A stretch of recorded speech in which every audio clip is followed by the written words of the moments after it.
ओम श्री अन्नपूर्णा देवे नमः. ओम श्री अन्नपूर्णा देवे नमः.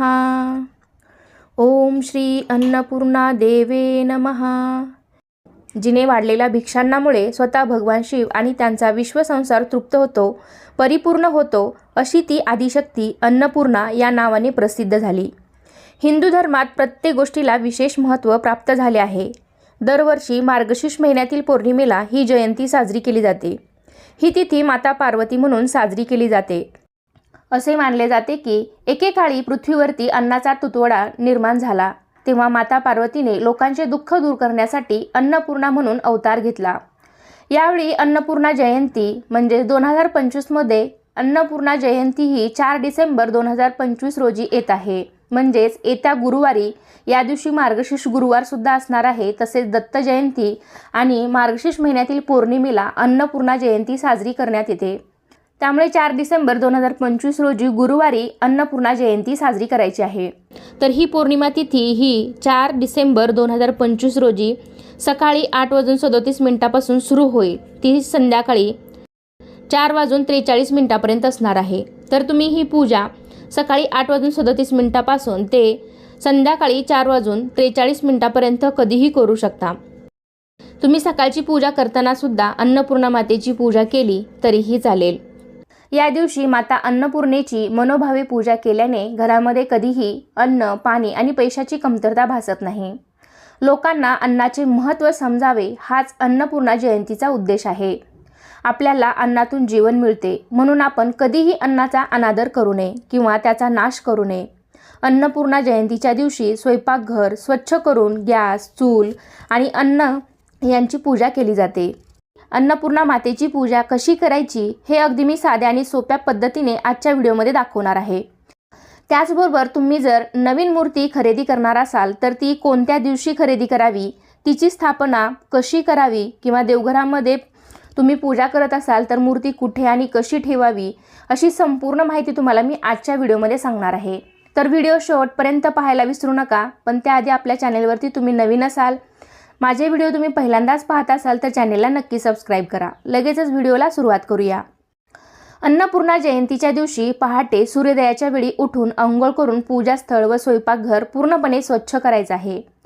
तर ज्या ठिकाणी पूजा मांडायची आहे तिथली जागा स्वच्छ करून तिथे रांगोळीने श्री अन्नपूर्णा देवी प्रसन्न असं लिहायचं आहे. त्यावरती हळदी कुंकू टाकायचं आहे. तुम्ही श्री अन्नपूर्णा देवे नमः असं सुद्धा लिहू शकता. त्याचबरोबर स्वस्तिकही तुम्ही या दिवशी काढू शकता. तर इथे मी स्वस्तिक काढलेला आहे. त्यावरती सुद्धा हळदी कुंकू टाकायचं आहे. तुम्ही ही पूजा वेगळी पाटावरती किंवा देवघरामध्ये सुद्धा तुम्ही अन्नपूर्णा मातेची पूजा करू शकता. तर तुम्ही जिथे कुठेही पूजा मांडली असेल तर तिथे स्वस्तिक काढायचं आहे. त्या स्वस्तिकवरती हळदी कुंकू लावायचं आहे आणि मग त्यावरती एक छोटासा पाट किंवा चौरंग ठेवायचा आहे. त्यावरती स्वच्छ असे लाल वस्त्र अंथरून घ्यायचं आहे.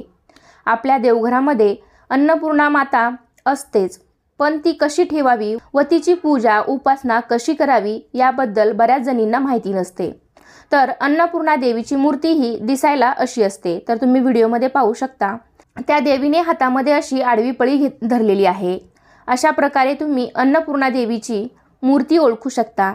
आपण सर्वात प्रथम दिवा प्रज्वलित करून घ्यायचा आहे. तर कोणत्याही पूजेची सुरुवात आपण दिव्याच्या साक्षीने करतो, अग्नीच्या साक्षीने करतो. त्यामुळे सर्वात प्रथम मी ते पाटावरती थोड्या अक्षता ठेवून दिवा ठेवून घेतलेला आहे. दिव्याची सर्वात प्रथम हळदी कुंकू, अक्षता, फूल वाहून पूजा करायची आहे. दिव्याला नमस्कार करायचा आहे. धूप दीप ओवाळायचा आहे. त्यानंतर आपले विघ्नहर्ता आराध्य दैवत श्री गणपती बाप्पांची पूजा करायची आहे. गणपती बाप्पांना सर्वात आधी आपण अभिषेक करणार आहोत. तर एका छोट्याशा प्लेटमध्ये गणपती बाप्पांची मूर्ती असेल तर तुम्ही मूर्ती ठेवू शकता. नसेल तुमच्याकडे तर तुम्ही एखादी सुपारी पण ठेवू शकता. तर ती सुपारी ठेवून तुम्ही त्यावरती सर्वात प्रथम पाण्याने अभिषेक करायचा आहे आणि त्यानंतर मग पंचामृताने अभिषेक करायचा आहे किंवा तुम्ही दुधानेही अभिषेक करू शकता. आणि त्यानंतर सर्वात शेवटी स्वच्छ पाण्याने पुन्हा अभिषेक करायचा आहे. तर अशा प्रकारे गणपती बाप्पांना आपण अभिषेक करून घ्यायचा आहे. गणपती बाप्पांना अभिषेक करत असताना तुम्ही एखादा गणपतीचा मंत्रही म्हणू शकता. वक्रतुंड महाकाय सूर्यकोटी समप्रभ निर्विघ्नं कुरु मे देव सर्व कार्येषु सर्वदा. तर गणपती बाप्पांना अभिषेक झाल्यानंतर मूर्ती एका स्वच्छ कपड्याने पुसून घ्यायची आहे आणि पाटावरती थोड्या अक्षता ठेवून त्यावरती गणपती बाप्पांची मूर्ती स्थापन करायची आहे. त्यानंतर आपण सर्व पूजा मांडणी करून घेऊया आणि मग पूजा करूया.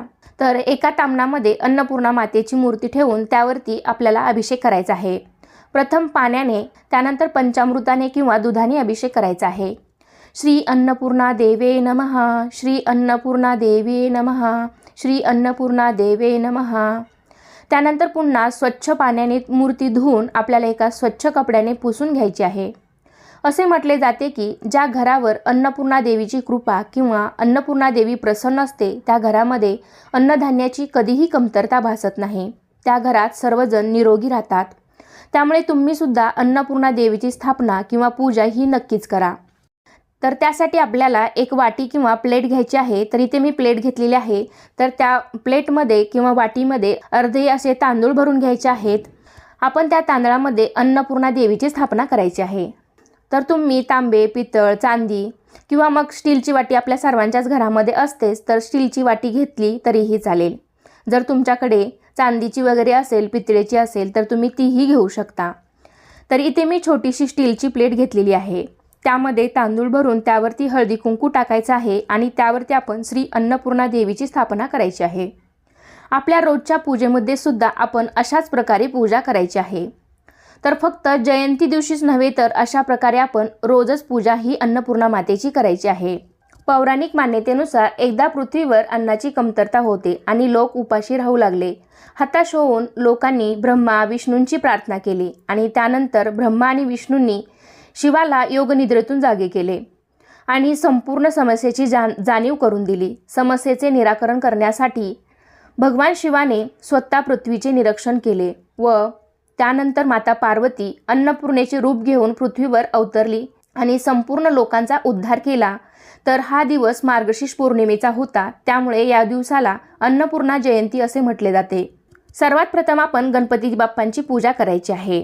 तर या ठिकाणी आपली दिव्याची पूजा झालेली आहे. आता आपण गणपती बाप्पांची पूजा करून घेऊया. गणपती बाप्पांना हळदी कुंकू अक्षता फूल वाहून नमस्कार करायचा आहे. अगरबत्ती ओवाळायची आहे. त्यानंतर आपण श्री अन्नपूर्णा देवीची पूजा करणार आहोत. तर देवीला सर्वात प्रथम हळदी कुंकू लावून घ्यायचं आहे. थोड्या अक्षता व्हायच्या आहेत. एक फूल ठेवायचं आहे. धूप दीप अगरबत्ती ओवाळायची आहे.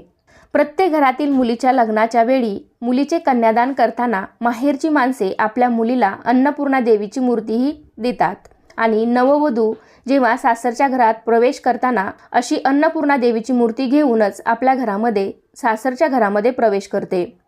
बहुतांश घरामध्ये अशी अन्नपूर्णा देवीची मूर्ती असते. पण जर तुमच्या घरामध्ये ही मूर्ती नसेल तर तुम्ही या पौर्णिमेला म्हणजेच मार्गशीर्ष पौर्णिमेच्या दिवशी तुम्ही अशी मूर्ती आणून तिची स्थापना नक्कीच तुमच्या देवघरामध्ये करू शकता.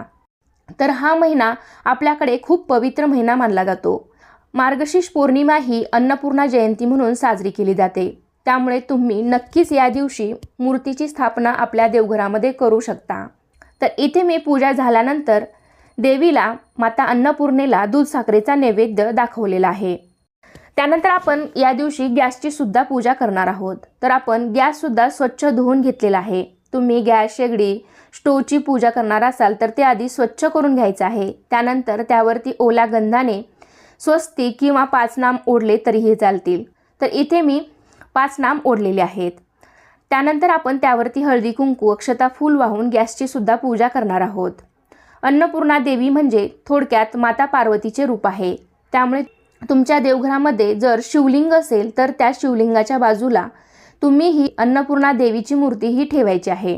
कारण ती माता पार्वतीचे रूप आहे. म्हणून आपण मूर्ती ही शिवलिंगाच्या बाजूला ठेवायची आहे. तर या ठिकाणी आपली गॅसची सुद्धा पूजा करून झालेली आहे. अगरबत्ती ओवाळायची आहे. त्यानंतर अग्निदेवतेलाही नमस्कार करून घ्यायचा आहे. तर बघा, देवघरामध्ये सुद्धा ठेवताना मूर्ती ही तुम्ही कधीही आपण जेव्हा देव स्थापन करतो तर वस्त्रावरती ठेवतो. तर ही मूर्ती आपल्याला वस्त्रावरती ठेवायची नाही. तर एका छोट्या प्लेटमध्ये किंवा वाटीमध्ये थोडेसे तांदूळ घ्यायचे आहेत आणि मग त्यामध्ये तुम्ही मूर्ती ठेवायची आहे. दररोज फक्त आपलं हळदी कुंकू लावून फुलं वाहून अगरबत्ती ओवाळून आपण रोजचीही पूजा करू शकता. त्यातील धान्य आहे, जे गहू असतील, तांदूळ असतील तर ते धान्य तुम्ही आठवड्याला बदलले तरी चालतील. गुरुवारी, शुक्रवारी या दिवशी तुम्ही हे तांदूळ बदलले तरी चालतील. जे आपण अन्नपूर्णा मातेखाली जे तांदूळ ठेवलेले आहे प्लेटमधील, तर ते तांदूळ आपल्या धान्यामध्ये त्यातील थोडेसे तांदूळ मिक्स करायचे आहेत आणि उरलेले तांदूळ तुम्ही पक्ष्यांना खाऊ घालू शकता किंवा सगळेच जरी तुम्ही मिक्स केले तरीही चालतील. त्यानंतर आपण कापूर लावून अन्नपूर्णा देवीची आरती करायची आहे. त्याचबरोबर तुम्हाला अन्नपूर्णा देवीची पूजा करताना एक मंत्र म्हणायचा आहे. अन्नपूर्णे सदापूर्णे शंकर प्राणवल्लभे ज्ञानवैराग्य सिद्ध भिक्षा देही च पार्वती. याचा भावार्थ असा आहे की आई अन्नपूर्णे, तू सदा पूर्ण आहेस. शंकराची तू प्राणवल्लभा प्राणप्रिय आहेस. मला ज्ञान आणि वैराग्य प्राप्त होण्यासाठी भिक्षा वाढ. तसेच या मंत्राचा जप केला तर तुमच्या घरामध्ये अन्नधान्याची कमतरता कधीही भासत नाही.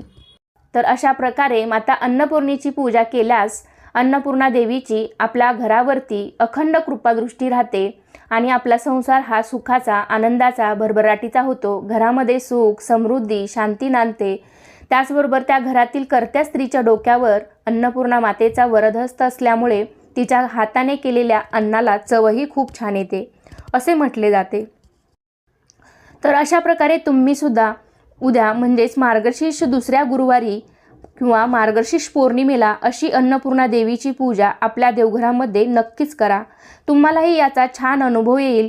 तर कसा वाटला तुम्हाला आजचा व्हिडिओ मला नक्कीच कमेंटद्वारे सांगा. व्हिडिओ आवडला असेल तर व्हिडिओला लाईक करा. तुमच्या फ्रेंड फॅमिलीसोबत शेअर करायला विसरू नका. आणि अजूनही काही तुमची शंका असेल तर कमेंटद्वारे नक्की विचारू शकता. चला तर मग पुन्हा भेटूया अशाच एका छानशा आणि माहितीपूर्ण व्हिडिओमध्ये. तोपर्यंत सर्वांना श्री स्वामी समर्थ.